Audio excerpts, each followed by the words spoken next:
반갑습니다. 강준배입니다. 제가 역사를 공부하기 시작한 거는 거의 다 갔겠지만 초등학교 6학년 때부터 시작해가지고 고등학교 3학년 때까지 역사를 공부했습니다. 그 공부한 내용이 지금 돌이켜봤을 때는 너무나 엄청난 일이었습니다. 나중에 알고 보니까 야, 이렇게 우리가 거짓을 공부했는가 잘 몰랐었는가 하는 그런 것을 알게 되었고요. 그것을 바탕으로 공부한 저는 초등학교에 근무하면서 학생들에게 그 내용을 그대로 전달을 했었고요.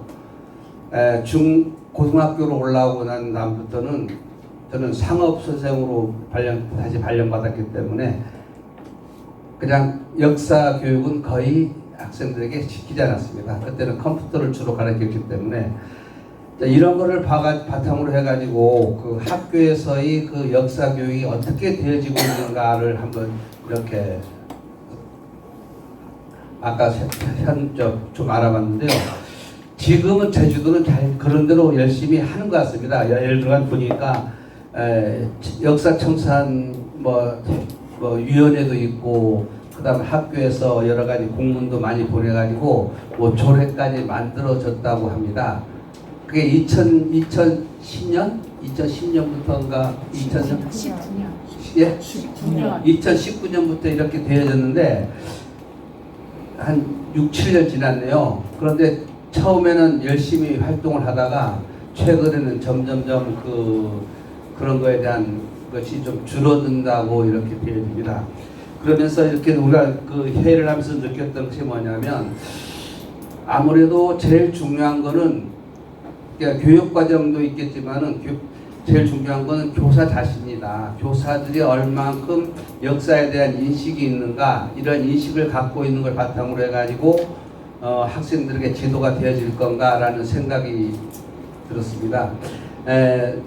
제주도는 4.3이라는 것이 있기 때문에 4.3이라고 하는 교육은 우리 교사들 발령 받을 때부터 학교에 근무하면서 연수에도 여러 번 그 4.3에 대한 이야기를 들어가지고 잘 알고 있다고 들어봅니다.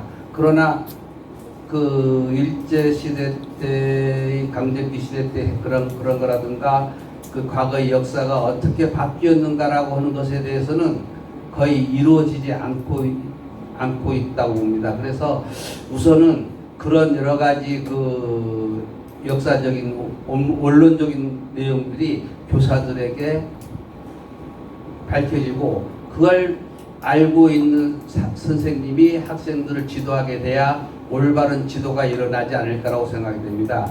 아까 이용중 선생님이 말했던 잔재청산이냐 불이청산이냐라고 하는데, 정말 잔재 같은 건 어떤 거냐면 그 학교에서도 그 용어 정리, 담아내기는 아니다, 여러 가지 일본 용어를 정리하는데 많이 한다 그러는데, 정말 중요한 거는 우리 뿌리가 아닌가. 우리 나라의 역사의 그 흐름, 그 단군으로부터 해서 지금까지 이루어지는 여러 가지, 그래서 잘못된 것들을 우리가 가르치고 있고 배우고 있지 않는가라는 생각이 듭니다.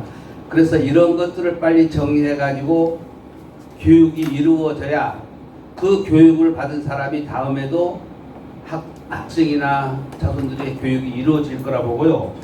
그래서 이런 데 그치지 않고 저는 또 우리가 좀 점검을 해봐야 될 게 귀화 시험 있잖아요. 요즘 귀화율이 굉장히 많고 그런데 귀화할 때 반드시 시험에 응시하는 게 역사, 국사 공부를 하거든요. 그러면 그 국사 내용이 어떤 내용인가도 우리가 한번 알아봐야 되지 않을까라는 생각도 좀 들어집니다. 그 다음에 아까 시민 활동 거기서 나왔던 그 홍보 활동, 거기에 보니까 여러 가지 좋은 내용들이 많이 나오더라고요. 농협이나 자치회라든지 주민자치회라든지 그런 데 가서 홍보를 하는 거 정말 필요하다고 보는데요.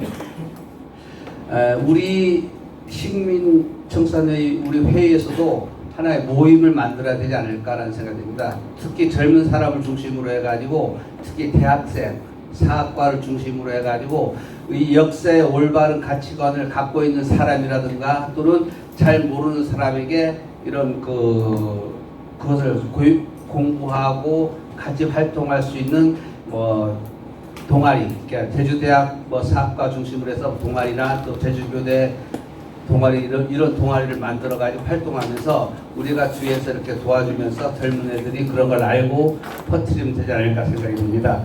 그러면 좋을 거라고 생각이 됩니다. 뭐 이야기가 좀 짧게 하려는데 길어졌는데요. 저는 요즘 들어서 정말 희망을 갖고 있습니다. 뭐냐면 아마 우리 제주도는 다 그렇게 뭐 잘 모르는 것 같은데 세계에서는 K-팝 데몬 헌터스가 엄청 인기라고 합니다. 내가 지금 여기 있지만은 우리가 못 느끼는 그런 현상들이 미국 사회에서는 일어나고 있다고 그럽니다.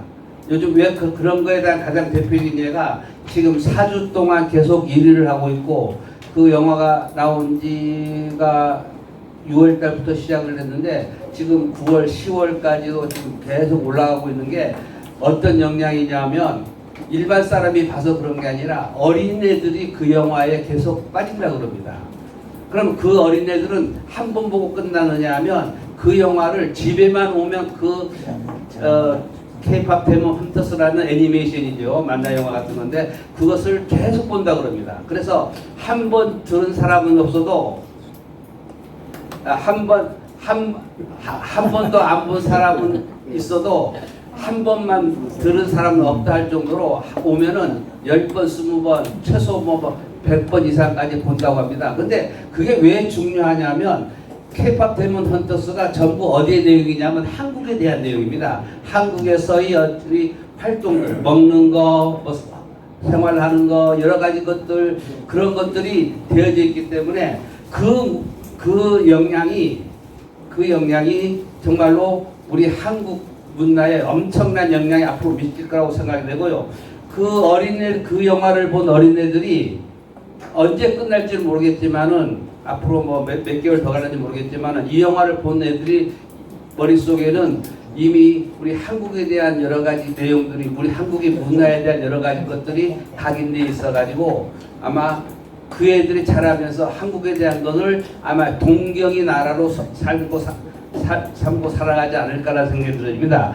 그런 상황에 우리가 좀 미리 준비해야 될 거는 우리가 역사에 대한 올바른 인식들 같은 것들을 갖고 있어가지고 우리나라에 대한 걸 알려준다 그러면 아마 아까 우리 서두에 말했던 우리 백범 김구 선생님이 말했던 아름다운 나라, 높은 문화의 힘을 가진 나라가 되지 않을까 이렇게 생각되면서 마치겠습니다. 시간 마무리해야 될 때가 됐습니다. 우선 저도 이제 마무리하면서 이 모임을 이끌어가는 사람이 한 사람으로서 오늘 이야기를 조금 간단히 좀 종합을 하고 또 여러분에게 부탁할 말씀을 드리고 오늘 모임을 모두 마치도록 하겠습니다.